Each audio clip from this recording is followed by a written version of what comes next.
Lembaga Tabung Haji has been progressively trimming its stake in DRB-Hicom as the conglomerate comes closer to offloading part of its stake in Proton Holdings.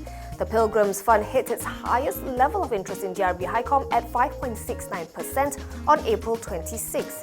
On Wednesday, it disposed of 4.38 million shares, bringing its direct interest in DRB-Hicom to 5.3%. The same day, Bloomberg reported that DRB-Hicom's board plans to meet this week to discuss proposals from China's Geely Holding and France's PSA. Ailing Proton has been on the lookout for a foreign strategic partner. It's part of conditions attached to a 1.5 billion ringgit soft loan from the government last April.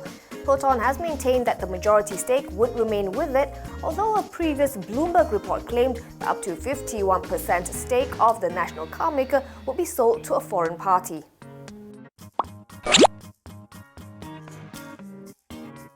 IHH Healthcare saw first quarter net profit increase twofold on the back of a partial divestment of a 6% stake in Apollo Hospitals Enterprise. Bottom line came in at 470.1 million ringgit, up 99.6% year-on-year.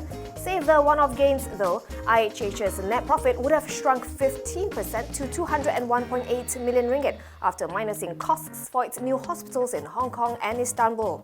Revenue was up 8.5% to 2.7 billion ringgit on sustained organic growth and contribution from new hospitals. Going forward, IHH is expecting cost pressures on several fronts, including from continued competition for talent, pre-operational and startup costs from new operations, and higher purchasing costs with a stronger US dollar. It's also bracing for geopolitical uncertainty and currency movements faced by its global operations, and it's adopting natural hedges to reduce the impact from translational differences in its balance sheet and income statement.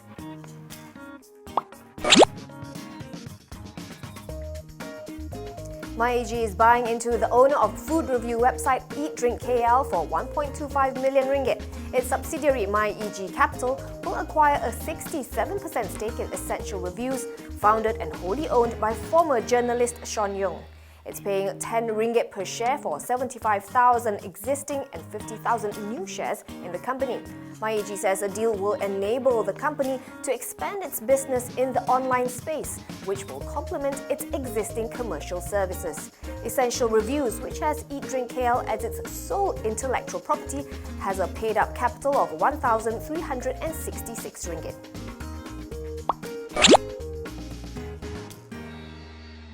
As investors reel from the arrest of JJ Poor to Rich scheme founder Johnson Lee, Bank Negara is warning members of the public to be wary of schemes that sound too good to be true. For instance, promises of a 20% return on investment per month should set off warning bells. Central Bank Governor Muhammad Ibrahim says even unit trusts managed by the best portfolio managers are able to only get single-digit returns of up to 7%, so any figures beyond that cannot be true.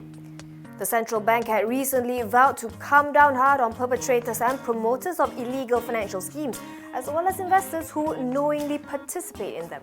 Over the last 2 months, financial institutions have closed 238 accounts related to such schemes. According to Muhammad, the money in these closed accounts can be frozen with a court order. However, in the event a court order cannot be obtained, the money will be returned to the account owner.